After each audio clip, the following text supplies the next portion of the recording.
പ്രിയപ്പെട്ട പ്രേക്ഷകരെ, തിരുവനന്തപുരം മെഡിക്കൽ കോളേജിൽ ആരോഗ്യ ഉപകരണങ്ങൾ, അതായത് ചികിത്സാ ഉപകരണങ്ങൾ വാങ്ങാൻ പോലും പണമില്ലെന്നുള്ള പഴയ വാർത്തകൾ നമ്മൾ കണ്ടതാണ്, വിവാദങ്ങൾ കണ്ടതാണ്. എന്നാൽ തിരുവനന്തപുരം മെഡിക്കൽ കോളേജിൽ ഗുരുതര സാമ്പത്തിക ക്രമക്കേട് നടന്നതായി കണ്ടെത്തിയിരിക്കുകയാണ്. തട്ടിപ്പ് കണ്ടെത്തിയത് ഓഡിറ്റിംഗിലാണ്. മെഡിക്കൽ കോളേജ് ഡെവലപ്മെന്റ് സൊസൈറ്റിയിലും ക്രമക്കേടുണ്ട്.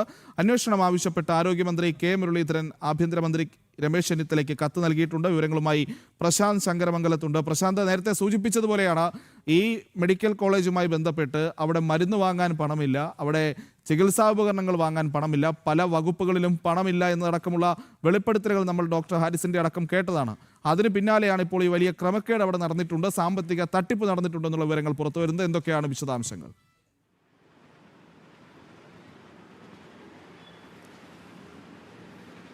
പ്രജിത്ത്, 2019-2020 കാലഘട്ടത്തിലുള്ള ക്രമക്കേടുകളാണ് ഇപ്പോൾ പുറത്തു വന്നിരിക്കുന്നത്. വലിയ രീതിയിലുള്ള ക്രമക്കേടുകൾ നടന്നിട്ടുണ്ടെന്നാണ് ഇപ്പോൾ ഈ ഓഡിറ്റ് വിഭാഗത്തിൻ്റെ കണ്ടെത്തലിൽപ്പെടുന്നത്. ഇത്തരത്തിൽ നമുക്കറിയാം, കഴിഞ്ഞ ഈ 2019-2020 കാലഘട്ടം എന്ന് പറയുന്നത് കോവിഡിൻ്റെ കാലഘട്ടമായിരുന്നു, കൊറോണ കാലഘട്ടമായിരുന്നു. ആ സമയത്തൊക്കെ വലിയ രീതിയിൽ അഴിമതി നേരത്തെ തന്നെ ഉണ്ടായിരുന്നു. പല എക്യുപ്മെൻസുകൾ വാങ്ങിച്ചതുമായി ബന്ധപ്പെട്ടൊക്കെ അഴിമതി നടന്നിട്ടുണ്ടെന്നുള്ള വിവരങ്ങൾ പിന്നീട് പുറത്തു വന്ന ഒരു സാഹചര്യമൊക്കെ ഉണ്ടായിരുന്നു. പുതിയ സർക്കാർ അധികാരത്തിൽ വന്നതിന് ശേഷം കഴിഞ്ഞ മുൻ സർക്കാരിൻ്റെ കാലത്ത് ക്രമക്കേടുകളുമായി ബന്ധപ്പെട്ട അല്ലെങ്കിൽ ഇതുമായി ബന്ധപ്പെട്ട കാര്യങ്ങൾ അന്വേഷിക്കുന്ന ഒരു സാഹചര്യം ഉണ്ടായിരുന്നു. അതിലാണ് ഇത്തരത്തിൽ വലിയ രീതിയിലുള്ള ക്രമക്കേടുകൾ നടത്തിയിട്ടുണ്ടെന്നുള്ള ഒരു കണ്ടെത്തൽ ഓഡിറ്റ് വിഭാഗം കണ്ടെത്തിയിരിക്കുന്നത്. മെഡിക്കൽ കോളേജ് ഡെവലപ്മെന്റ് സൊസൈറ്റി ഇത് മെഡിക്കൽ കോളേജിന്റെ വികസന പ്രവർത്തനങ്ങൾ അടക്കം നടത്തുന്ന, അതോടൊപ്പം മറ്റ്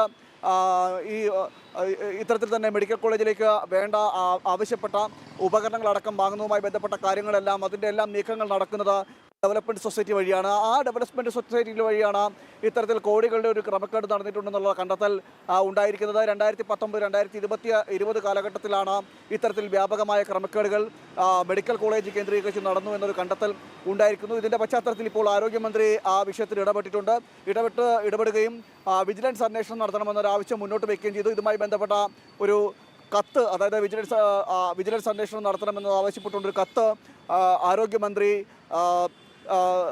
ഇത്തരത്തിൽ നൽകുകയും ചെയ്തിട്ടുണ്ട്. അതായത് ആഭ്യന്തരമന്ത്രിക്ക് നൽകുകയും ചെയ്തിട്ടുണ്ട്.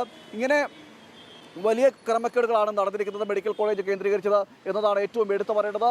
നമുക്കറിയാം, ഈ കോവിഡ് കാലത്തെ സംബന്ധിച്ചിടത്തോളം പറയുകയാണെങ്കിൽ അവിടെ ആ സമയത്തുള്ള മെഡിക്കൽ ഉപകരണങ്ങൾ വാങ്ങിച്ചതായിക്കോട്ടെ, അല്ലെങ്കിൽ അതുമായി ബന്ധപ്പെട്ടുള്ള കോവിഡ് സംബന്ധമായിട്ടുള്ള കാര്യങ്ങൾ, അതിലെല്ലാം ആ സമയത്തൊരു ക്രമക്കേടുകൾ നടന്നിട്ടുണ്ടെന്നുള്ള ആരോപണം നേരത്തെ തന്നെ ഉയർന്നു കേൾക്കുന്ന ഒരു സാഹചര്യം. പ്രശാന്ത്, അവിടെയാണ് വിഷയമുള്ളത്. കാരണം ഒന്ന്, ഇത്തരത്തിലുള്ള ആരോപണങ്ങൾ നേരത്തെ ഉയരുന്ന സമയത്ത് ഈ കോവിഡ് കാലം സംസ്ഥാന സർക്കാർ, അന്ന് ഭരിച്ചിരുന്ന സംസ്ഥാന സർക്കാർ ഇതിനൊരു PR എക്സസൈസാക്കി മാറ്റി എന്നുള്ള വിമർശനങ്ങൾ വലുതായിരുന്നു. അഴിമതി ആരോപണങ്ങൾ ഒരുപാട് ഉയർന്നതാണ്. പക്ഷേ അന്നൊക്കെ പ്രതികരിച്ചത് ഈ രീതിയിലുള്ള ചില ആരോപണങ്ങൾ മാത്രമാണ്, ഇതിനൊന്നും വലിയ വാലിഡിറ്റി ഇല്ല എന്നൊക്കെയുള്ള നിലപാടുകളായിരുന്നു. പക്ഷേ ഇപ്പോൾ ഇതാ ഓഡിറ്റിങ്ങിൽ തട്ടിപ്പ് കണ്ടെത്തിയിരിക്കുന്നു.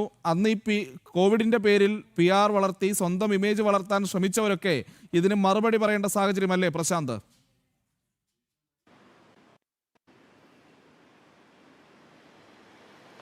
തീർച്ചയായും കൂടുതൽ അന്വേഷണം വേണമെന്നൊരു ആവശ്യമാണ് ഇപ്പോൾ മുന്നോട്ട് വെച്ചിരിക്കുന്നത്. നിലവിൽ 45 കോടിയാണെന്നാണ് നമ്മൾ മനസ്സിലാക്കാൻ സാധിക്കുന്നത്.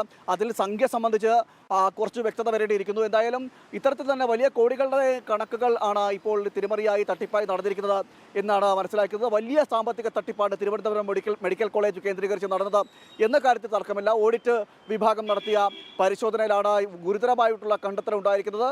മെഡിക്കൽ കോളേജിൻ്റെ വികസന പ്രവർത്തനങ്ങൾ, അതോടൊപ്പം തന്നെ മെഡിക്കൽ കോളേജിലെ ഉപകരണങ്ങൾ വാങ്ങുക, അത്തരം കാര്യങ്ങൾക്കായിട്ട് ആണ് ഇത്തരത്തിൽ മെഡിക്കൽ കോളേജ് ഡെവലപ്മെൻറ്റ് സൊസൈറ്റി പ്രവർത്തിക്കുന്നത്. ആ സൊസൈറ്റിയിൽ നിന്നാണ് ഇത്തരത്തിൽ കോടികളുടെ ഒരു തിരിമറി ഉണ്ടായിരിക്കുന്നത്, സാമ്പത്തിക തിരിമറി ഉണ്ടായിരിക്കുന്നത് എന്നാണ് ഓഡിറ്റ് വിഭാഗത്തിൻ്റെ കണ്ടെത്തൽ ഉണ്ടായിരിക്കുന്നത്. ഇതുമായി ബന്ധപ്പെട്ട്, അതായത് നേരത്തെ തന്നെ വിവരങ്ങൾ ലഭിച്ചതിൻ്റെ അടിസ്ഥാനത്തിലാണ് പുതിയ സർക്കാർ കൂടി അധികാരത്തിൽ വന്നതിൻ്റെ പശ്ചാത്തലത്തിൽ ഈ പരിശോധനകൾ നടക്കുന്നുണ്ട്. ഓരോ ഡിപ്പാർട്ട്മെൻറ്റിലും ഉണ്ടായിരിക്കുന്ന ക്രമക്കേടുകളും, അതോടൊപ്പം തന്നെ ഓരോ ഡിപ്പാർട്ട്മെൻറ്റിലും ഉണ്ടായിരിക്കുന്ന മുൻകാലങ്ങളിൽ നടന്ന ഇത്തരത്തിൽ ഇടപാടുകൾ സംബന്ധിച്ചുള്ള ഒരു അന്വേഷണം നടക്കുന്നുണ്ടായിരുന്നു. ആ അന്വേഷണത്തിൻ്റെ ഭാഗമായിട്ടാണ് തിരുവനന്തപുരം മെഡിക്കൽ കോളേജിലും ഇത്തരത്തിൽ ഓഡിറ്റ് വിഭാഗം പരിശോധനകൾ നടത്തിയത്. ആ പരിശോധനയിലാണ് ഗുരുതരമായിട്ടുള്ള ക്രമക്കേടുകൾ നടന്നതായിട്ടുള്ള കണ്ടെത്തൽ ഉണ്ടായിരിക്കുന്നത്. കോടികളുടെ തിരിമറി മെഡിക്കൽ കോളേജ് കേന്ദ്രീകരിച്ച് നടന്നു എന്നാണ് ഇപ്പോൾ മനസ്സിലാക്കാൻ സാധിക്കുന്നത്. ഓഡിറ്റ് വിഭാഗത്തിൻ്റെ കണ്ടെത്തലും അതുതന്നെയാണ്. ഇതിൻ്റെ കൂടി പശ്ചാത്തലത്തിലാണ് ഇപ്പോൾ ആരോഗ്യമന്ത്രി ഇടപെടുകയും അതിൽ വിജിലൻസ് അന്വേഷണം വേണമെന്നാവശ്യപ്പെട്ടുകൊണ്ട് ആഭ്യന്തരമന്ത്രിക്ക് ഒരു കത്ത് നൽകുകയും ചെയ്തിരിക്കുന്നത്. തുടർന്ന് അന്വേഷണം നടത്തണം. ഗുരുതരമായിട്ടുള്ള കണ്ടെത്തലുകൾ അല്ലെങ്കിൽ ഗുരുതരമായിട്ടുള്ള ക്രമക്കേടുകൾ ഇനിയും മെഡിക്കൽ കോളേജുകൾ കേന്ദ്രീകരിച്ച്, അതോടൊപ്പം തന്നെ സംസ്ഥാനത്ത് നമ്മുടെ ആരോഗ്യ കേന്ദ്രങ്ങൾ കേന്ദ്രീകരിച്ച് ഉണ്ടാകാൻ സാധ്യതയുണ്ട് എന്നാണ് മനസ്സിലാക്കാൻ സാധിക്കുന്നത്. ഇതുമായി ബന്ധപ്പെട്ട അല്പസമയത്തിനുള്ളിൽ ആരോഗ്യമന്ത്രി കെ മുരളീധരൻ്റെ ഒരു വിശദീകരണം ഉണ്ടാകുമെന്നാണ് മനസ്സിലാക്കാൻ സാധിക്കുന്നത്. മാധ്യമങ്ങൾ അദ്ദേഹത്തിൻ്റെ പ്രതികരണം തേടാനുള്ള ശ്രമത്തിലാണ്. അല്പസമയത്തിനുള്ളിൽ പ്രതികരണം ഉണ്ടാകുകയും ചെയ്യും. എന്തായാലും ഞെട്ടിപ്പിക്കുന്ന കണക്കുകളാണ് അപ്പോൾ പുറത്തു വന്നുകൊണ്ടിരിക്കുന്നത്. കോവിഡ് കാലത്തിൻ്റെ മറവിൽ വലിയ സാമ്പത്തിക തിരിമറി പിണറായി സർക്കാരിൻ്റെ കാലത്ത് നടന്നു എന്ന കാര്യത്തിലാണ് ഇപ്പോൾ രേഖകൾ പുറത്തു വന്നത്, ഓഡിറ്റ് വിവരങ്ങൾ പുറത്തു വന്നിരിക്കുന്നത്.